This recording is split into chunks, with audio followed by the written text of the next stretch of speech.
अस्सलाम वालेकुम everyone, welcome to Vocabgram. You learn English with easy lessons. अच्छा, मेरे से किसी ने पूछा था मैम प्लीज इनमें डिफरेंस समझा दें। Neither, either, both. अच्छा, इसको नीदर और ईदर भी पढ़ लेते हैं, इसको नाइदर और आइदर भी पढ़ लेते हैं, दोनों प्रोनाउंसिएशंस करेक्ट है, ठीक है। अब ये तीन जो फ्रेजेस हैं ये अक्सर कंफ्यूज करती हैं स्टूडेंट्स को कि कहाँ पे नाइदर यूज होगा, कहाँ पे आइदर यूज होगा, कहाँ पे बोथ यूज होगा। बोथ वैसे कॉमनली लोगों को पता होता है, कंफ्यूज करते हैं वो नाइदर और आइदर के साथ, ठीक है। चलिए मैं इसको एक्सप्लेन कर देती हूँ। बहुत इजी कॉन्सेप्ट है, इतना कोई मुश्किल नहीं है।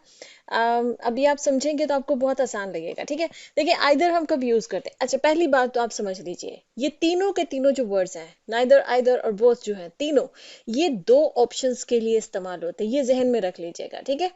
दो के लिए, जब दो चीजों के बारे में बात हो रही हो, दो ऑप्शंस के बारे में, दो पॉसिबिलिटीज के बारे में बात हो रही हो, तो तब ही हम इन तीनों में से किसी एक का यूज करते हैं।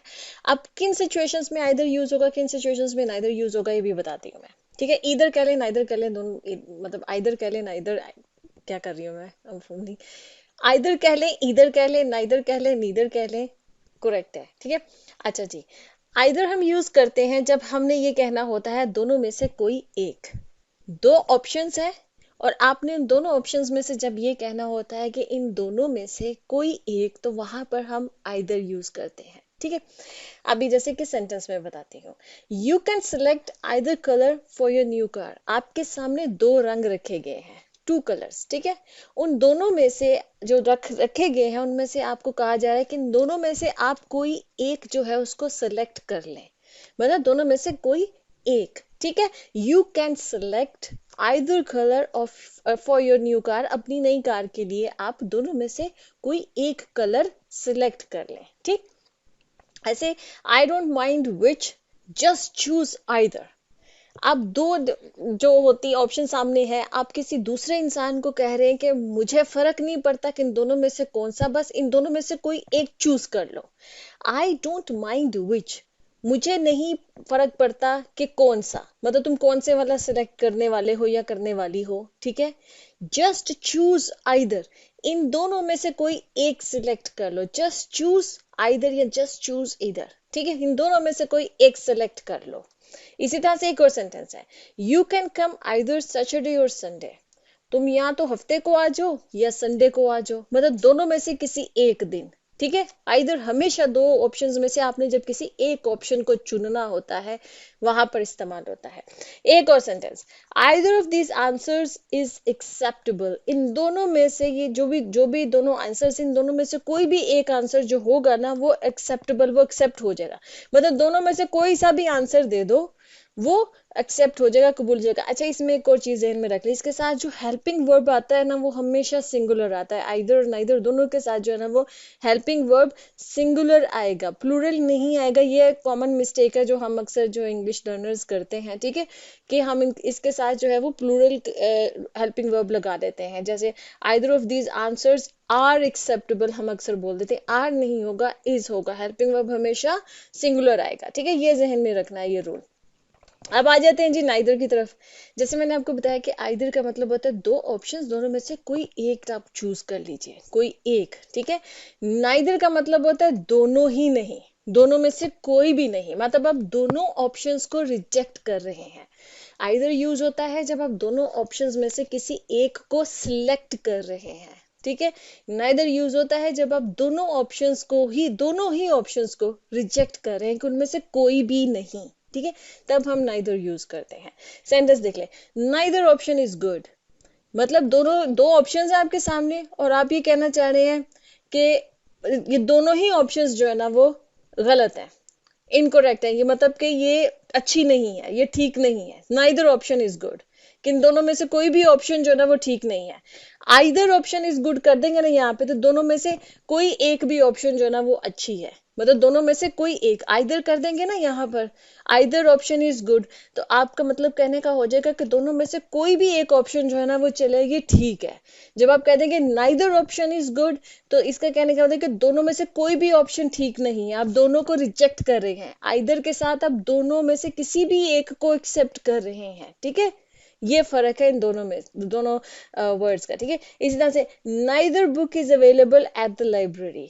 मतलब दोनों में से कोई भी किताब जो है ना वो लाइब्रेरी में इस वक्त अवेलेबल ही नहीं है। आप दो किताबें ढूंढने गए हैं लाइब्रेरी के अंदर और आपको दोनों ही किताबें जो है वो लाइब्रेरी में नहीं मिली हैं, तो आप कहेंगे neither book is available at the library, मतलब दोनों में से कोई भी किताब जो है ना वो लाइब्रेरी में इस वक्त मौजूद नहीं, मतलब दोनों ही ऑप्शंस नहीं है अवेलेबल। ठीक है, नाइदर हमेशा यूज होता है जब आपने दोनों ही ऑप्शंस के बारे में नेगेटिव बात करनी होती है, ये कहना होता है कि दोनों ही जो है ना वो नहीं है। ठीक, इसी तरह से neither of the candidates was selected for the job, के उन दो कैंडिडेट थे जिन्होंने जॉब के लिए अप्लाई किया और दोनों ही जो है वो कैंडिडेट वो जॉब के लिए एक्सेप्ट नहीं हुए हैं। ठीक है, सिलेक्ट नहीं हुए, सॉरी एक्सेप्ट कह रही हूँ, सिलेक्ट नहीं हुए हैं, दोनों ही रिजेक्ट हो गए हैं। ठीक है, अगर आप यहाँ कहेंगे ना either of the candidates was selected for the job, आप ये कहना चाह रहे हैं कि दोनों में से कोई एक हुआ है सिलेक्ट। अब वो कौन से वाला हुआ है वो मेंशन नहीं है, बात हो रही आइदर के साथ इसको कर देंगे ना तो दोनों में से कोई एक हो जाएगा। अब आपने नाइदर कहा है तो इसका मतलब है कि दोनों ही सिलेक्ट नहीं हुए हैं, दोनों ही रिजेक्ट हो गए हैं। ठीक है, इसी तरह से neither of the employees receive the bonus, दो एम्प्लॉयज थे जिनके लिए ये मतलब उम्मीद थी, होप थी कि उनको उनको बोनस मिल जाएगा और उन दोनों में से किसी को भी बोनस नहीं मिला। अगर हम यहाँ पर कहेंगे either of the employees receive the bonus, तो यहाँ में कहने कि दोनों में से किसी एक को मिला है, लेकिन किसको मिला है अब जाहिर बात है अब सेंटेंस में जो है वो मेंशन नहीं है, वो भी जाहिर है फर्दर कन्वर्सेशन में जो है वो उस बात को क्लियर किया जा सकता है कि किस वाले को मिला है। लेकिन सिंपल अगर इतना जुमला होगा कि either of the employees receive the bonus, तो मतलब है कि दोनों में से किसी एक को मिला है। ठीक है, neither of the employees receive the bonus जो ना उसमें कहने का मतलब ये कि दोनों में से किसी को नहीं मिला। अच्छा, आइदर के साथ ना ये एम्प्लॉयज नहीं आएगा, फिर आइदर ऑफ एम्प्लॉय आएगा क्योंकि एक की बात हो रही है। ठीक है, फिर इस तरह से सेंटेंस को थोड़ी सी ग्रामर की ना ध्यान रखना है इसको। अच्छा जी, अब आ जाते हैं जी बोथ।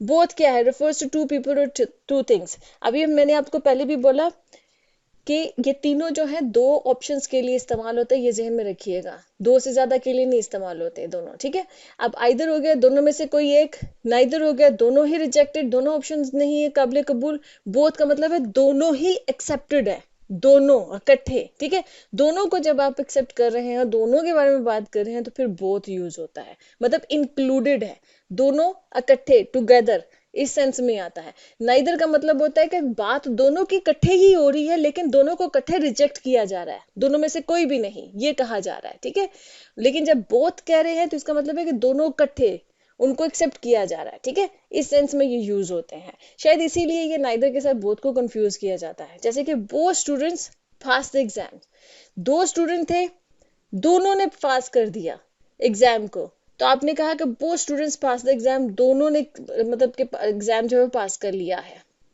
नाइदर कहते कि neither student pass the exam, students pass the exam, तो अब यहाँ पे कहने का मतलब ये होगा कि दोनों ने ही जो ना वो एग्जाम पास नहीं किया है, मतलब दोनों के बारे में कह रहे हैं कि दोनों ने नहीं किया है।